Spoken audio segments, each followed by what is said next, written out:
My name is Christine, and I'm a 41-year-old housewife. I met my husband Mark at work, and we got married.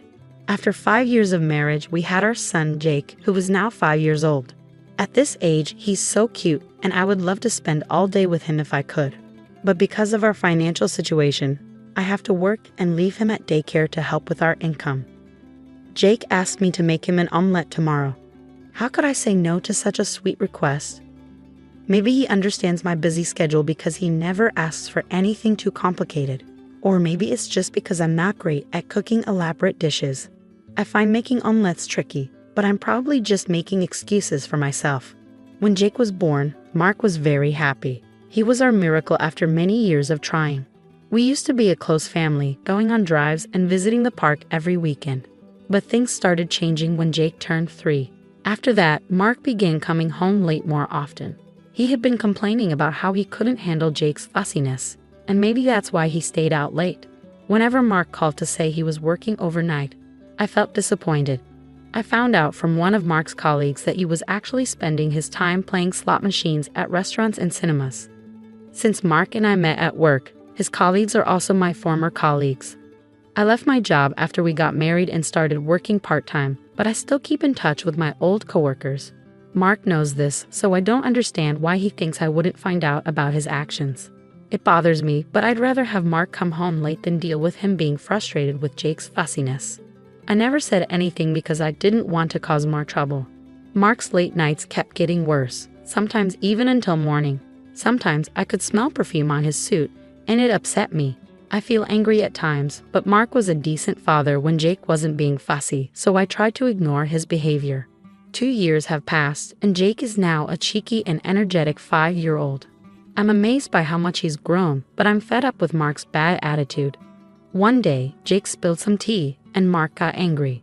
"What's wrong with you? You're 5 now and still can't hold a cup properly," Mark yelled. It's hard to handle situations like this when Mark reacts so harshly. Mark often yells, "I'm busy, don't bother me," and refuses to play with Jake. When I ask about dinner, he says, "I don't need dinner," and complains about the chaotic environment.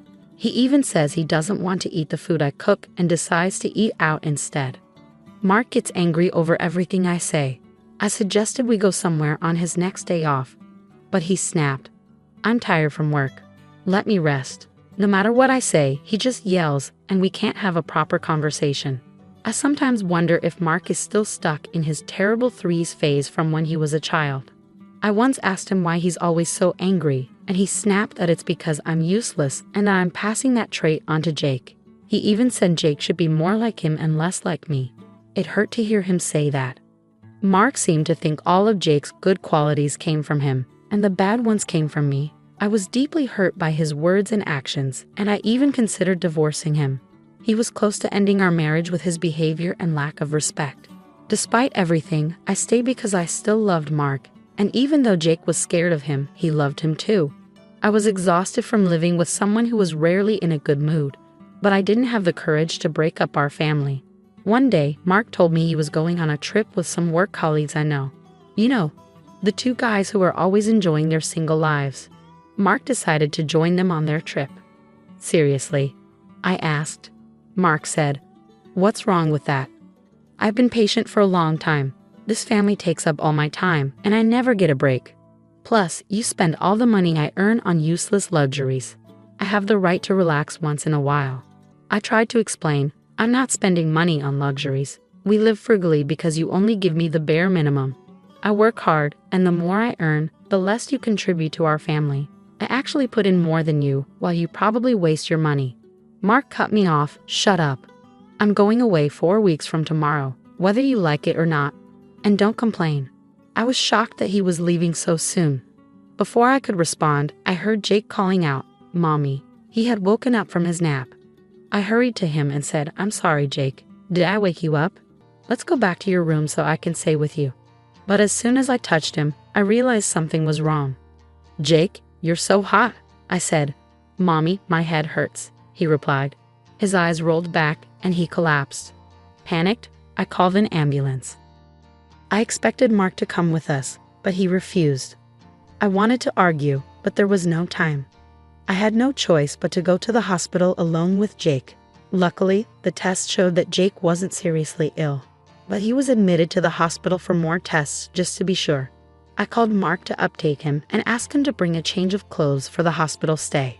Mark sounded extremely annoyed and responded, "Are you joking? I can't make it. I don't want to be late for tomorrow's trip, so I'm staying at my colleague's place tonight." I was stunned. "Are you serious? Your son is in the hospital and you're still going on a trip?" Mark replied, "Of course I am. He's just having a simple checkup. There's nothing I can do, and I don't want to miss the trip." I argued, "Yes, there is. I asked you two for advice." But before I could say more, Mark hung up on me. I tried calling him back, but it went straight to voicemail. My anger grew, and I felt helpless. Since I didn't have his colleague's number, I called my parents for help. I was furious that Mark abandoned Jake in the hospital. This was a serious issue, and I felt like the next mistake would be the final straw. 3 days later, the tests were complete, and Jake was back to his usual energetic self. The results showed no problems, and he would be discharged the next day. I planned to buy him some pudding as a treat. As I was checking my phone for messages, it suddenly started vibrating. I almost dropped it but managed to answer the call from my former colleague, Cindy. "Christine, where are you?" Cindy's voice sounded panicked. "I'm at the hospital. What's going on?" I asked. Cindy replied urgently, "Forget about that. It's an emergency. Your husband was in an accident. He's dead." I was stunned and confused by Cindy's call. "What? This can't be true," I said, thinking it was a joke, but Cindy's voice was serious, and I ran out in a panic. Mark had passed away. The news was shocking, but Cindy continued, explaining that Mark was on a trip with a woman who had crashed the car into a tree. I couldn't believe it. Mark was supposed to be traveling with his male colleagues, not a woman. There had to be a mistake. I called my parents to ask them to look after Jake and rushed to the hospital where Mark was said to be.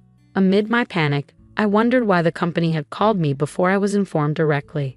According to Cindy, the men who were supposed to be with Mark were safe, meaning they weren't with him. Mark had lied about being with them and was actually with another woman. This was a huge betrayal. When I arrived at the hospital, I found Mark in a room. To my surprise, he was alive. His hands and feet were bandaged, but he was breathing. Cindy's news was wrong. "Mark, you're alive," I said, approaching him. His eyes were slightly open, and he seemed a bit shaken. Maybe he hadn't expected the company to contact me so quickly. In his usual grumpy tone, Mark said, "Took you long enough. Your husband's been in an accident, and it takes you ages to get here. You useless piece off." It was frustrating to see him so unchanged despite his injuries. He had only broken his left hand and right leg.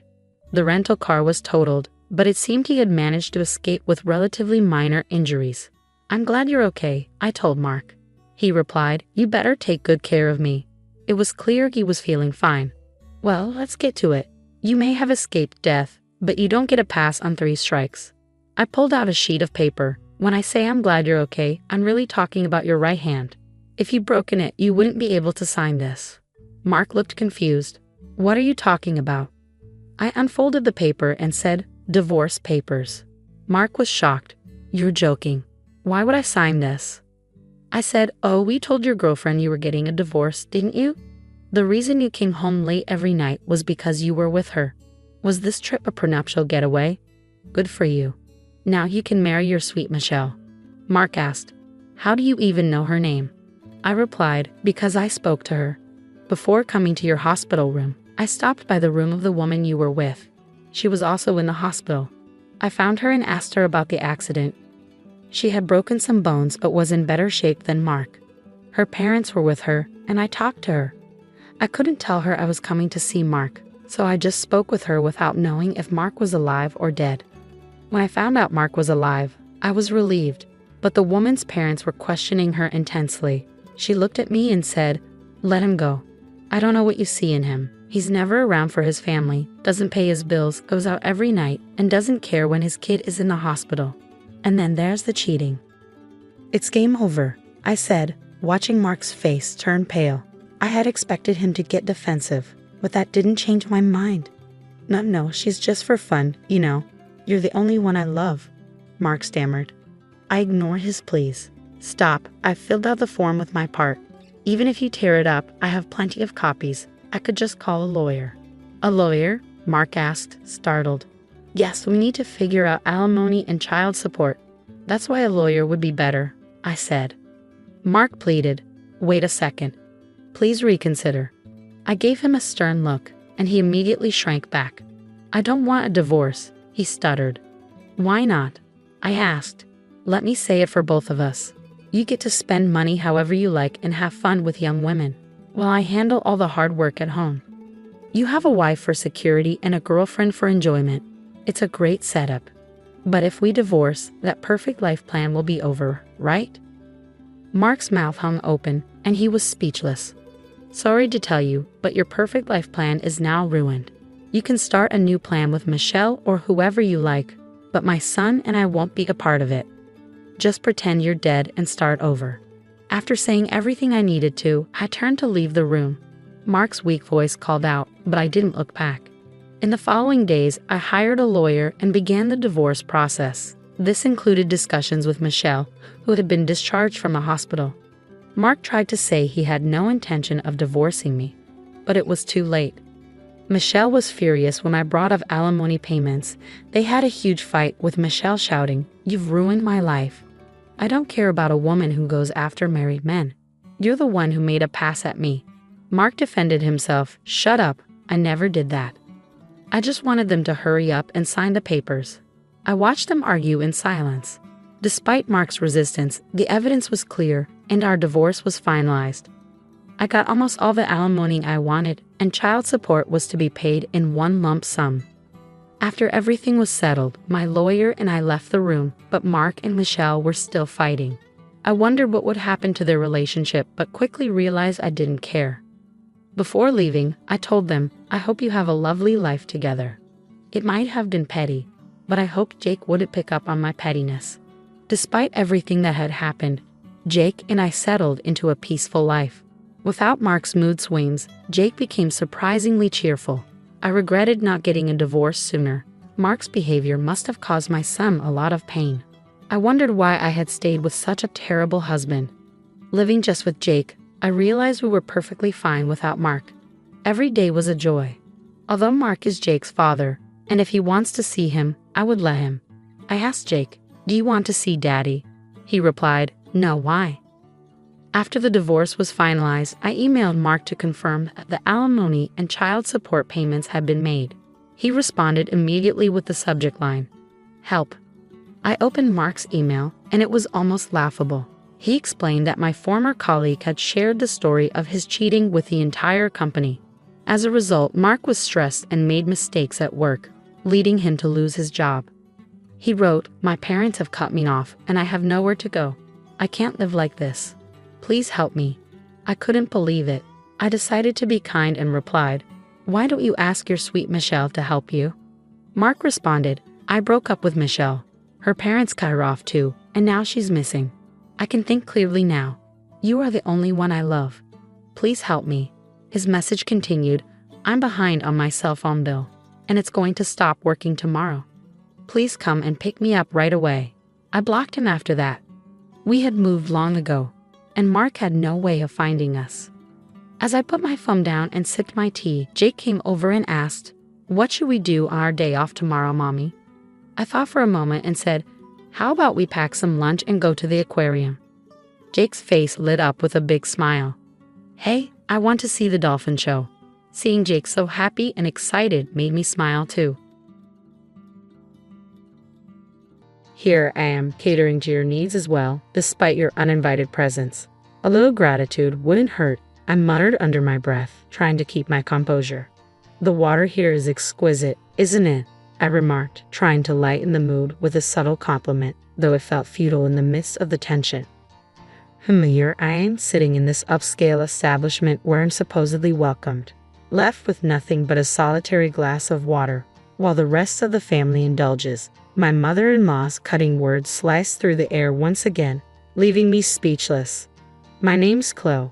Fresh out of college, I dove headfirst into the corporate world, dedicating myself to sales ever since.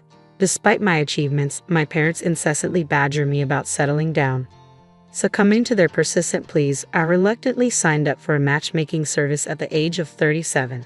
I married Ricky, who happens to be 5 years my junior, thinking it would ease my parents' worries. Little did I know, a sudden trial awaited us. Ricky's company folded amid an economic slump. Thankfully, between our combined incomes and my prudent savings, we managed to weather the storm. I encouraged Ricky to take on the role of homemaker temporarily until he secured another job. Admittedly, his domestic skills leave much to be desired, but having someone manage the household while I support us financially is a relief. Despite my extra effort and overtime to enhance sales materials and earn performance bonuses, months passed with no sign of Ricky's willingness to re-enter the workforce. When I suggested he consider part-time work, Ricky brushed it off, deeming it unsuitable for his future aspirations. As time wears on, Ricky grows increasingly agitated whenever I broach the subject of his job search. While he may appear unperturbed, still receiving unemployment benefits, his prolonged unemployment leaves me on edge. Eventually, Ricky begins to make demands for money, hinting that his savings from his bachelor days have evaporated. Though I never knew the extent of his savings, his post-marriage spending habits seemed extravagant. Whether it was splurging on home gym equipment or indulging in the latest video games, it's evident that he wasn't prudent with his finances. Now, with his unemployment benefits exhausted, the financial burden falls squarely on my shoulders.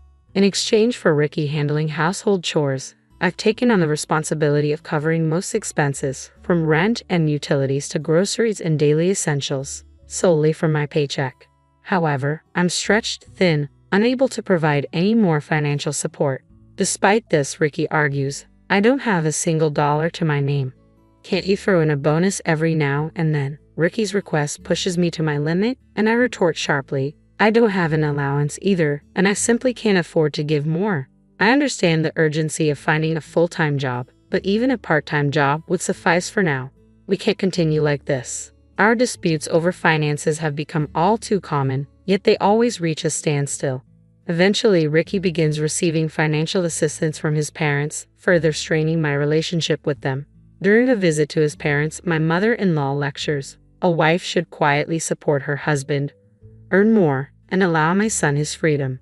Such comments only deepen the chasm between me and Ricky's parents. One evening, Ricky surprises me with plans to dine out. Excitedly, he reveals reservations at a prestigious local restaurant, rumored to be a hidden gem. He gleefully mentions that he's booked a table for 4, including his parents. With caution, I inquire about the affordability of such a lavish restaurant. Ricky's gaze shifts momentarily before he begins to explain. To my surprise, he reveals that he had quietly taken on a part-time job. It's a brief daytime shift, and after our past disagreements about full-time employment, he struggled to find the right moment to tell me. As a gesture of apology and reconciliation, he arranged the dinner reservation at a nice restaurant. Touched by his sincerity, I accept his invitation wholeheartedly. Although I harbor numerous questions about his workplace and position, Ricky reassures me that we'll discuss it over dinner, opting to keep the details vague for the time being. Despite the lingering curiosity, the cheerful topic succeeds in lifting the weight of tension between us, if only temporarily. However, the true purpose behind the dinner becomes clear days later in a cozy private room at the restaurant, and an unexpected surge of anger grips me as I realize the reality of the situation. From the moment we set foot inside, there's an unsettling aura emanating from the restaurant staff, signaling that something is amiss.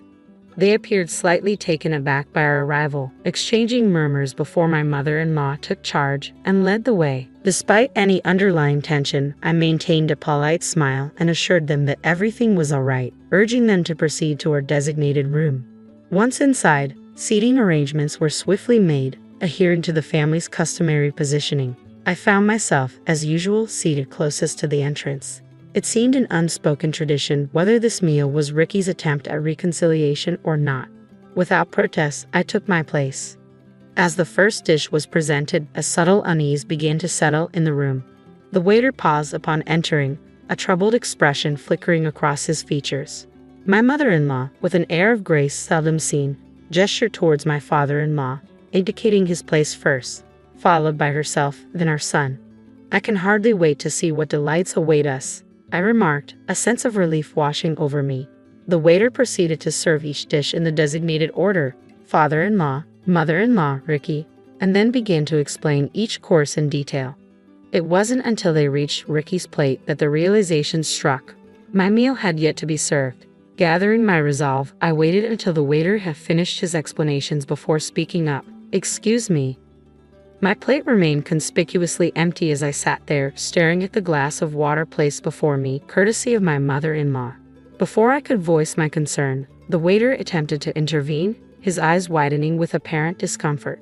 However, my mother-in-law swiftly intercepted, her laughter cutting through the air as she dismissed my predicament.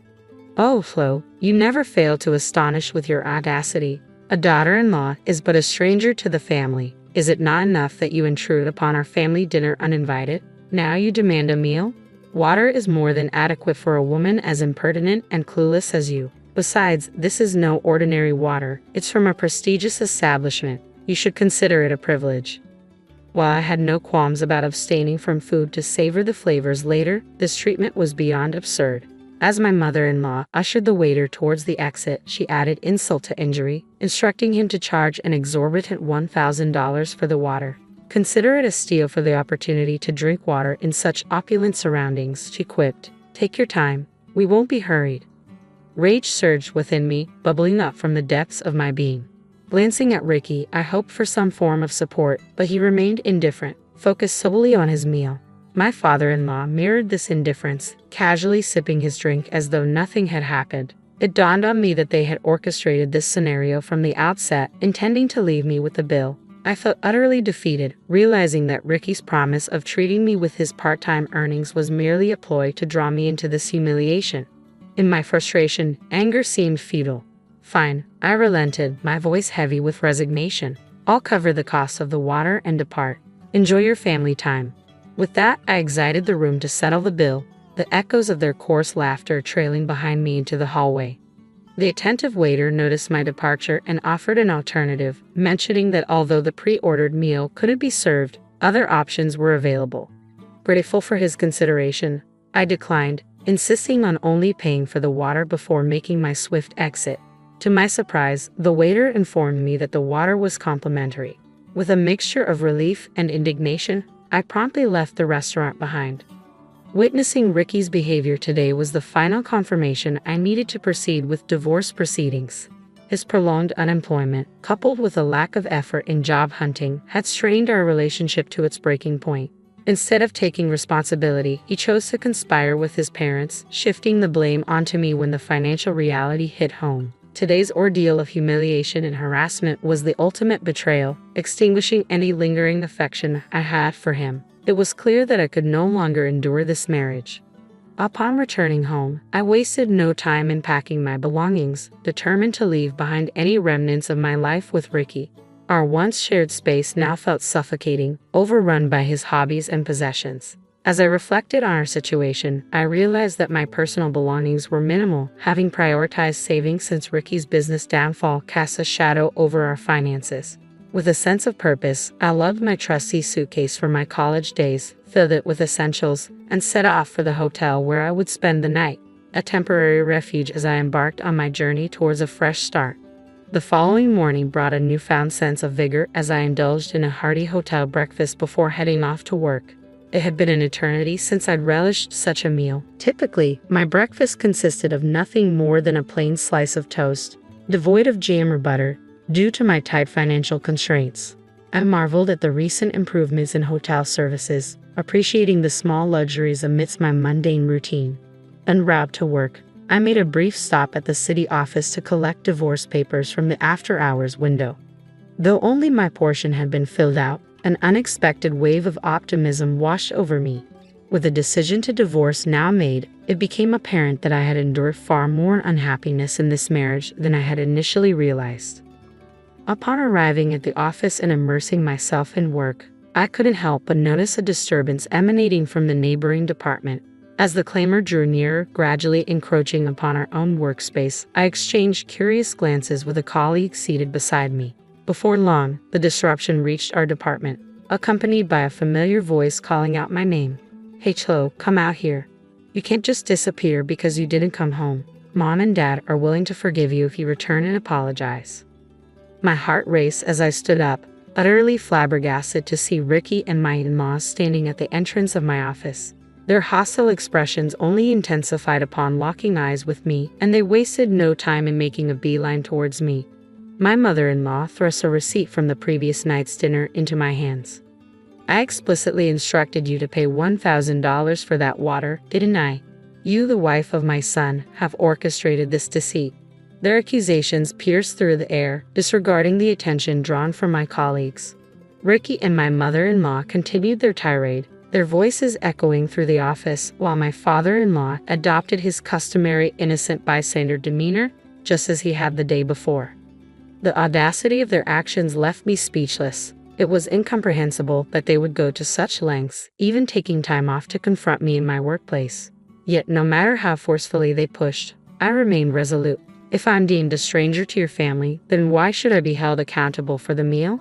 I retorted, my voice firm. "I refuse to tolerate this harassment in my workplace. Should you persist in causing disruption, I will not hesitate to involve the authorities." A sudden sense of dread washed over me as I realized Ricky's intentions. Without warning, he seized a computer monitor from a nearby desk, his actions fueling my apprehension.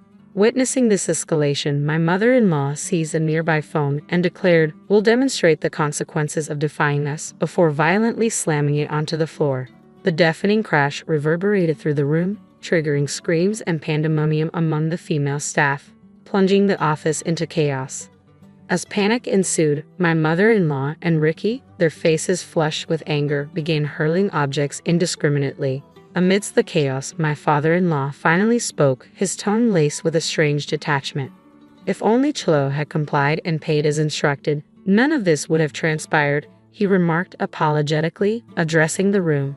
"Please accept our apologies for the inconvenience. Chlo will take care of the cleanup." His attempt at humor fell flat, his nonchalant demeanor contrasting starkly with the mayhem unfolding before us. Gradually, people began to distance themselves from him, wary of any interaction. Feeling a surge of urgency, I knew I had to intervene. Amidst the chaos, I raised my voice, imploring Ricky and his cohorts to cease their destructive rampage. Yet, attempting to reason with individuals consumed by rage felt akin to conversing with an impenetrable barrier. Frantically, I reached out to grab Ricky's arm in a bid to make him listen, but before I could even make contact, the situation took a dramatic turn. Suddenly, the room was flooded with the presence of police officers, their arrival signaling a swift end to the turmoil. It appeared that someone from the adjacent department had alerted the authorities upon witnessing the mayhem unfold.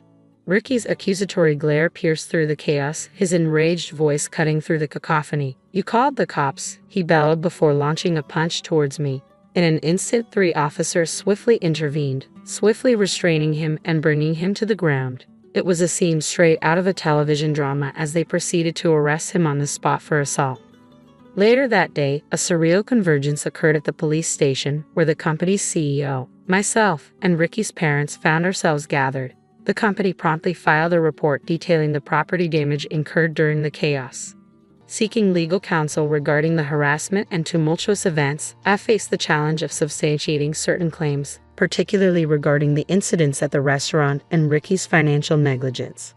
After deliberation with my lawyer, it became apparent that pursuing legal action would be arduous and uncertain. Hence, the decision was made to pursue a settlement. Negotiations became complex once Ricky secured legal representation, but eventually we reached an agreement for a divorce devoid of asset division, coupled with compensation for the emotional distress inflicted by Ricky's workplace violence. Meanwhile, the assault case concluded swiftly, culminating in compensation for the injuries I sustained within 2 months. Regarding the damages incurred by the company, all legal battle seemed futile and potentially detrimental due to the risk of negative publicity. Thus, the company opted for an out-of-court settlement, prioritizing damage control over monetary gain, ultimately agreeing to a substantial settlement sum in lieu of legal action. In the aftermath, Ricky emerged as the sole individual burdened with a criminal record, while he and his parents found themselves saddled with a substantial debt owed to both me and the company. Struggling to fulfill their financial obligations, they resorted to tapping into their retirement funds, leaving them financially destitute. In a last-ditch effort to salvage Ricky's prospects, his parents orchestrated his return home and utilized their connections to secure him a position at another company. However, this newfound opportunity proved short-lived. Unbeknownst to them, Ricky's new employer maintained business ties with my company. Upon learning of Ricky's tumultuous history, exacerbated by rumors circulating about his volatile behavior, the company's CEO swiftly took action to protect their reputation, prompting Ricky to resign from his position. With little recourse, Ricky retreated back to his familial abode, abandoning his latest employment endeavor. As word of his criminal past began to circulate within the neighborhood, it eventually reached the workplace of my in-laws, further tarnishing their reputation. Now not only associated with harassment, they found themselves branded as individuals harboring a dangerous and destructive individual who had invaded their daughter-in-law's workplace.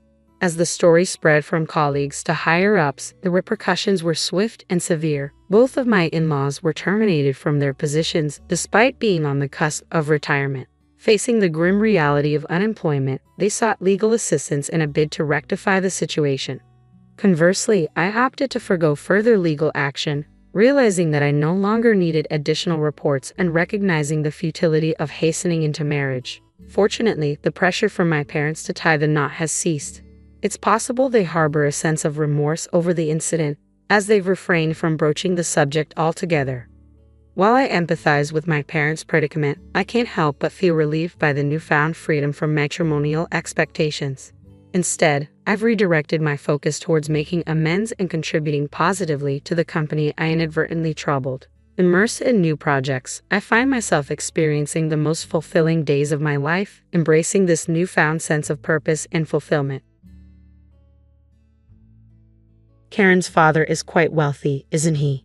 Yes, when he passes, Karen's set to inherit a significant fortune. I reckon it could be around 100 million. Incredible. I can hardly wait. Once that happens, I'm hoping Karen might whisk me away on a luxurious vacation. Sounds delightful. Maybe I'll put in a request for a new car. James, what about you? Well, I've had my eye on a top-of-the-line gaming rig for ages. I wonder if I could subtly suggest it to her. Their conversation bubbled with excitement, oblivious to the solemn expression on my face just outside the door. I clutched my purse tightly. My name is Karen, and I first met my husband James at a bustling social club for professionals. Our shared interests sparked an instant connection, and we've been happily enjoying life together ever since. One day, my routine was disrupted by an unexpected call from my mother. Karen, your father has collapsed. What? My father, known for his jovial spirit and love for dad jokes, was the picture of health. He ran his own company with ease, making the idea of his collapse incomprehensible. Concerned for my father, I immediately left home and caught the next train to the hospital my mother had mentioned. My father was truly a gentle soul. Despite his busy schedule, he always made time for my brother and me, lifting us onto his shoulders and playing with us. I vividly recall his tears of joy as I read a letter to my parents at my wedding to James. The memory was etched in my mind. The thought of such a man falling ill was heart-wrenching. Refusing to accept the news, I hurried to the hospital where my mother sat by my father's side. As soon as I entered, my mother turned to me. Mom, how's Dad? Is he okay? Karen, please let's stay calm and I'll explain. Facing my father lying on the bed, his eyes closed, my mother detailed his condition. He had collapsed suddenly at work, prompting an urgent trip to the hospital. Despite numerous tests, no clear cause for his illness emerged. Further examinations might yield answers, but they also posed risks to his already fragile state. Consequently, my mother had opted to halt the tests. It appears your father may experience paralysis on the left side of his body. So, he'll need ongoing care. Yes, that's correct. Despite the weight of the news, my mother maintained a composed demeanor as she spoke. My mother had already resigned herself to caring for my dad. Contemplating this, I sensed my mother's resilience, yet I was also consumed by sadness at the prospect of my father's changed state. Struggling to contain my emotions, my brother burst into the room. How's Dad? He asked, breathless. My mother repeated the details of my father's condition to him as she had to me. Mom, you can't do this alone. I'm nearby. I'll come help. Thank you, but you need to prioritize your own life. You have your own family now. My brother, understanding, nodded. I understand. My brother had married years before I did and now has a 4-year-old daughter. The one with more flexibility in their schedule is me, the one without children. However, it would still take me an hour by train to reach our childhood home. I might be distant and it could take some time, but I won't leave all of this burden on you and Mom. If there's any change with Dad, don't hesitate to inform me." Agreed, but Karen, did you inform John before coming here? I suddenly realized I'd left home in a hurry without informing John. Seeing my expression, my brother added, "Be sure to reach out to him. He must be anxious." Leaving the hospital room swiftly, I found a quiet spot to call John. As soon as he answered, he asked, "Karen, where are you?" I'd been worried sick. Hearing John's voice offered some comfort, yet tears welled up as I explained that my father had collapsed and would require care. "You're lively, Dad." John's shock was palpable, yet his gentle words offered solace. Grateful for marrying him, I informed him of my return home. His gentle response was, "I'll prepare dinner. Take care on your way back." With my father set to spend the night in the hospital, and my mother and brother returning home, I opted to head back as well. Arriving home, I found John had prepared my favorite meal. "It must have been rough. Have something you love to lift your spirits," he said, pulling out a chair for me. His kindness moved me to tears. While John typically remains composed, his warmth during my lowest moments always touches me deeply. Thanking him for his support, I retired to bed early that evening. The following morning, feeling a bit more composed, I approached John with the idea of assisting in my father's care occasionally. He readily agreed. It turned out that John had already informed his parents about my father's condition, and they offered their assistance with household chores during my absences. I was pleasantly surprised by the full support extended by John's family. When I called to express my gratitude, John's mother chuckled and reassured me, "Your father is like family to us. Don't worry about a thing." John's parents, much like him, typically exude composure. Their arrival at our home with smiles and offers of help with chores left me momentarily stunned, a gesture of familial warmth I hadn't experienced before my marriage. Initially, I had perceived my in-laws as somewhat distant, but perhaps I had misunderstood. I made sure to express my heartfelt gratitude to James and my in-laws for their unwavering support in caring for my father. Once a lively conversationalist, my father's ability to speak fluently was hindered by the paralysis on his left side. Yet there was a glimmer of hope in his right-handedness. Using a whiteboard, he conveyed his needs and shared his signature dad jokes through crude drawings and written messages, lifting our spirits despite his near-constant confinement to bed. While my brother offered assistance, it was predominantly my sister-in-law who took on the caregiving role. With her background in caregiving, she patiently and kindly instructed both my mother and me on how best to aid my father. My father, my mother, and I harbored concerns that my sister-in-law might balk at caring for my father, who wasn't related by blood. However, to our relief, she welcomed the responsibility with open arms. Her cheerful declaration, "Your father has brought me so much joy. Now it's my turn to bring him happiness," illuminated her kind nature, reaffirming my belief that my brother had chosen a remarkable partner. While my brother may have found an exceptional spouse, I found solace in knowing that my own spouse was equally supportive. My entire in-law family rallied behind me in my caregiving efforts, always inquiring about my father's well-being whenever I visited to assist him. Their genuine concern never failed to touch my heart. Yet I couldn't shake the feeling that perhaps I had misjudged them. One day, as I left home to tend to my father, I realized I had forgotten my wallet upon reaching the station. Frustrated with my own absent-mindedness, I returned home. On days when I went to care for my father, my in-laws would often lend a hand with household chores, so I anticipated they might find my blunder amusing. As I re-entered the house to retrieve my wallet, I overheard a conversation between James and my in-laws in the living room. "Are we certain Karen's father isn't about to kick the bucket? I'm tired of this waiting game." "Huh?" Pausing mid-step, I questioned whether my ears deceived me. Leaning closer to the living room door, I caught their conversation with clarity.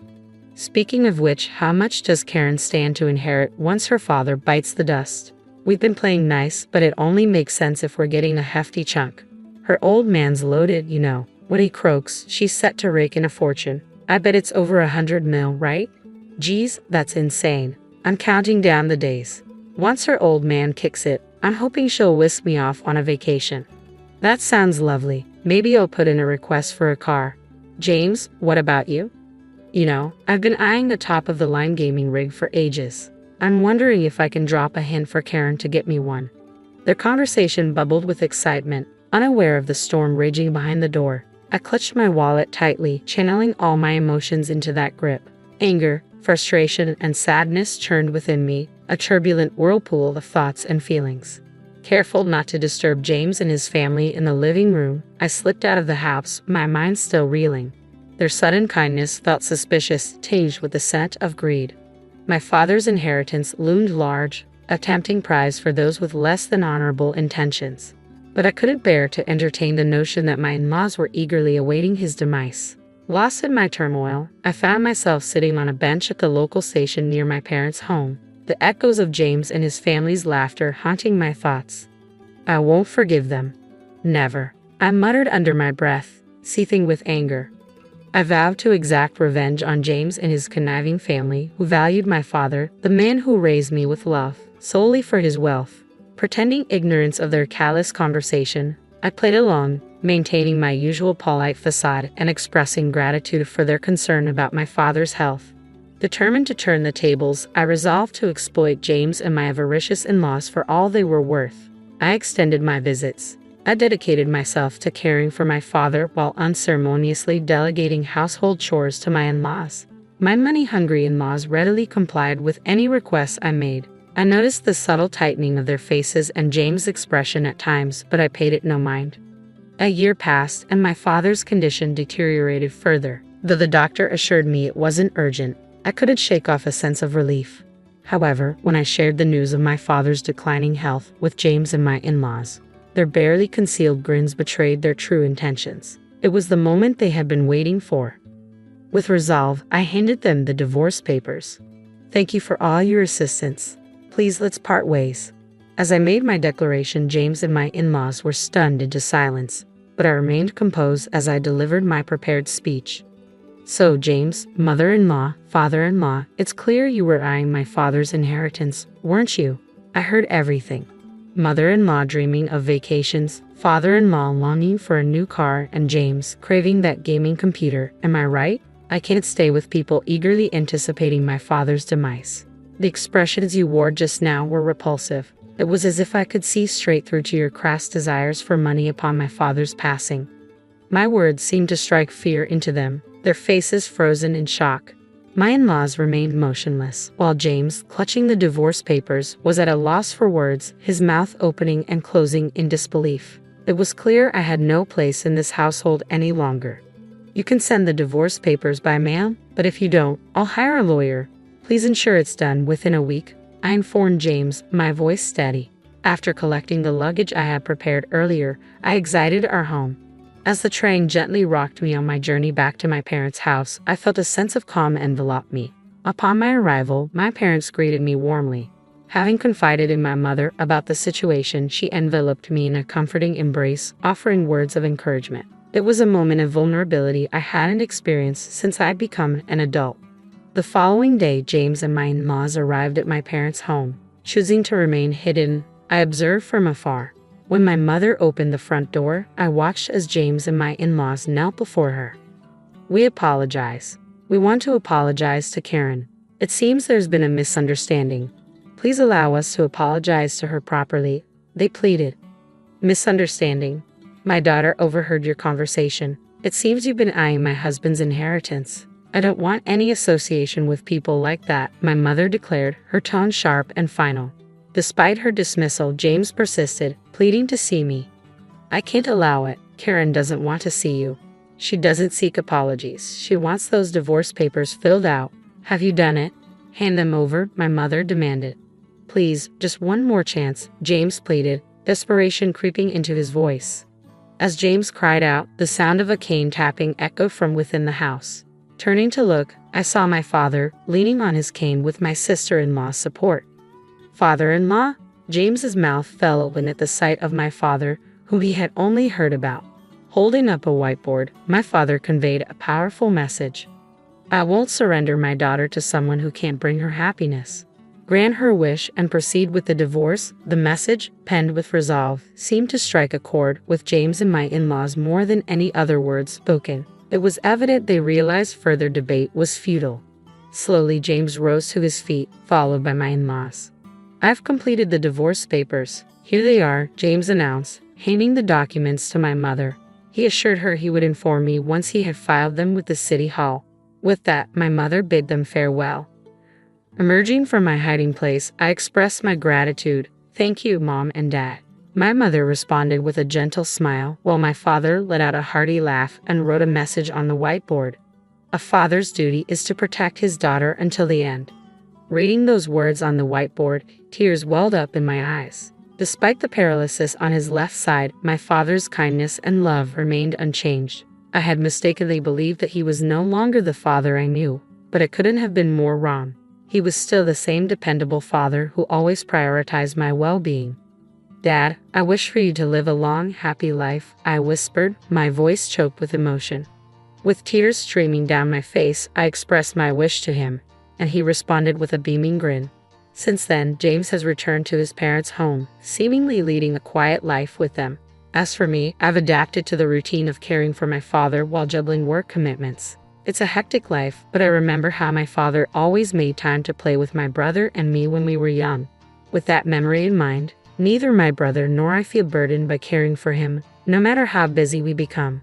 Despite being partially bedridden and having lost weight, my father's spirit remains unchanged. His infectious laughter and love for dad jokes continue to brighten our days. My sister-in-law often remarks how caring for my playful father brings her joy, allowing us to maintain a peaceful existence. "You're living here for a measly sum." My husband's words made my mouth twitch in annoyance. "That's right, you don't do any housework, sleep for 5 hours, and you're just squatting in Denise's house. You're like the black sheep of the family. Why don't you just leave?" "Black sheep, huh? Who's the real black sheep here?" A subtle smile escaped my tightened lips at my mother-in-law's words. I just didn't care anymore. "Is that so? Well, if you insist, I'll take my leave." That was the last time I saw my mother-in-law and husband. My name is Carlin Mavey. I'm 32 and work for a notable company in Boston. It's a pretty big firm. Work there earnestly for a decade, and you'll find yourself in a respectable position with a decent income. 2 years ago, I married Dennis, who works for a similar-sized company. We lived in a newly built house. To everyone around us, it must have seemed like smooth sailing. I met Dennis, who's a year older than me, through a friend's introduction. My first impression was that he seemed sincere. He often talked about his mother, and I liked that he valued family. We didn't have a fiery romantic start, but we kind of started dating and then kind of got married. Even after marriage, we had no children because we both needed to continue working. We lived in a house too big for just the two of us, enjoying the comfortable newlywed life. Because we were both working, we often missed each other, but we made sure to value the time we spent together, and we had no financial problems. I thought we were doing well, until now. Unlike me, who had lived alone since starting college, Dennis lived with his parents until just before our marriage. Born and raised in Boston, both his college and current workplace were not far from his family home. I only knew his late father through photos. Dennis was still in high school when his father passed away. He probably didn't want to leave his mother alone. I met my mother-in-law for the first time at a dinner arranged for both families to meet. Dennis had told me his mother was about the same age as my own, but she looked much younger, a truly beautiful woman. "Nice to meet you, Carlin. My son speaks so highly of you. Please take good care of him." My mother-in-law smiled warmly as she spoke. I couldn't sense any of the hardship she must have endured after losing her husband. "Nice to meet you too, mother-in-law. I'm looking forward to becoming family," I replied, feeling relieved. I thought that this person and I might actually build a good family relationship together. Our home seemed to promise a fulfilling future, always filled with laughter and warmth. Both my parents and my mother-in-law were fully supportive of our marriage, and the preparations moved along surprisingly smoothly. We set the date for the wedding, and our house under construction was nearly complete. Before embarking on our married life, we made some decisions. We agreed we'd both work for a while, so we needed to pre-plan chores, taking care of mother-in-law and financial matters. Firstly, chores would be handled by whoever was available at the time. Regarding my mother-in-law, she was still healthy and had my father-in-law's inheritance, so she wouldn't struggle financially. We decided it would be best if we lived separately. Up to this point, all was good. But then came the issue of money. I thought splitting all expenses, including the mortgage, would be fair. Dennis had different ideas. He proposed that I handle the mortgage payments while he took care of other living expenses. This gave me pause. I had heard of couples splitting everything or pooling resources, but Dennis's suggestion was unusual. The monthly mortgage alone was $2,700. I had thought from the beginning that this was too heavy a burden. The 3-story house was too big, even if we were to have children, and the large property, mostly chosen by Dennis, seemed daunting to manage. Looking back, I realized I had already made several wrong choices, but I wasn't thinking clearly at the time. I didn't want any financial disagreements before marriage, so I convinced myself to agree with Dennis's proposal. In addition to the mortgage, there were other costs like groceries, utility bills, and taxes. I had no idea how much I would regret that decision later on. Every month, we put all our payments into a joint account in Dennis's name. This included the mortgage, living expenses, travel costs, and future savings. The monthly withdrawals were hefty, but we were both high earners to begin with. Given our busy work schedules and limited time off, the joint account should have been continually growing. Why isn't there as much money as I expected? I stumbled upon it by chance. I casually opened our savings book to see how much we had saved up, wondering if we had some major expenses. I couldn't recall anything significant. That left the possibility that Dennis might have spent on something, but he didn't mention anything during our last family meeting. We both had busy work schedules. I left before Dennis woke up, and he came home after I'd gone to bed, so we often didn't get to talk much even though we lived together. To break through this disconnect, we started having regular family meetings. We discussed big financial decisions like how to spend our savings and future travel plans. We just had a family meeting a few days ago. Seeing our savings dwindle without hearing anything about it at the meeting was odd. I couldn't believe what I was seeing, I thought, scanning through the latest transactions. I realized Dennis hadn't transferred his share of the living expenses for this month. I glanced at the calendar. It had been 3 days since payday. We were supposed to contribute our share by then. Maybe he just forgot. Dennis was coming home late today, so I decided to ask him gently tomorrow and then forgot all about it. 3 months later, I remembered. Come to think of it, I never actually checked. Did he make the transfer like he was supposed to? With that thought, I opened the drawer in our living room TV stand and pulled out the bank book for our joint account, which was under Dennis's name. I flipped through the pages and my eyes widened. What's going on here? The balance had decreased even more since last time. A growing sense of distrust filled me. I could hear my own heartbeat ringing in my ears. A sinking feeling crossed my mind, and with trembling fingers, I flipped the pages back. My worst fears were confirmed. You've got to be kidding me, I muttered. Household expenses hadn't been transferred for 3 months. Dennis didn't come home until late that night, and we missed each other the next morning. I couldn't confront him due to our conflicting schedules and my growing unease. Finally, I caught him on the weekend and declared that we were having an emergency family meeting. Dennis reluctantly sat on a living room sofa and looked at me, his face serious as if he knew I had discovered the truth. You know what this is about, don't you? As much as I wanted to explode in anger, I started the conversation as calmly as possible. Dennis nodded quietly. Why haven't the household expenses been paid for the last 3 months? The truth is, what Dennis told me was beyond anything I could have imagined. To cut to the chase, Dennis had quit his job without telling me. This all started 4 months ago. My coworker got promoted before me. Can you believe it? A guy less competent than me. The boss is clueless. The company is a mess. What's the point of staying at a place that can't even evaluate people properly? I was stunned. I couldn't find the words to respond. Sure, it's frustrating to be surpassed by a coworker. I get that, but we have a family and we just built our house. Shouldn't you secure another job before quitting? Isn't that just common sense? I thought he was a man of integrity. That's why I married him. I didn't recognize this man who spoke so rashly. So what's the plan? You were going to find another job, right?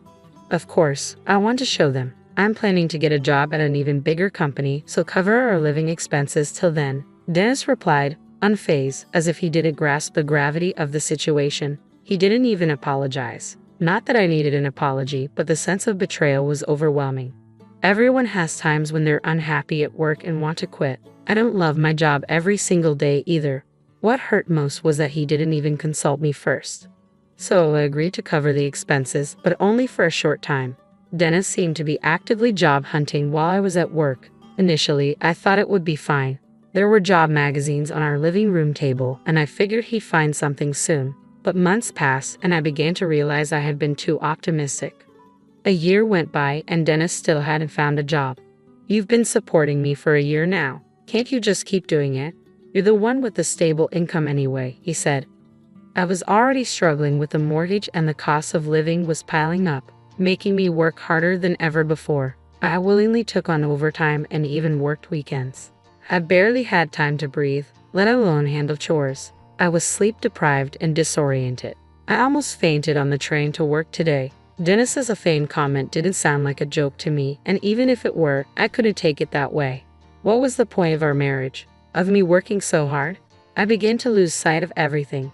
"I'm going out," I mumbled, knowing Dennis probably wouldn't hear me, and headed for the door. Today was another work day. I had to make money no matter what. Dragging my feet to work, I survived the day on willpower alone. I finally headed home more exhausted than when the day started. It was already past 10 p.m. and dark outside.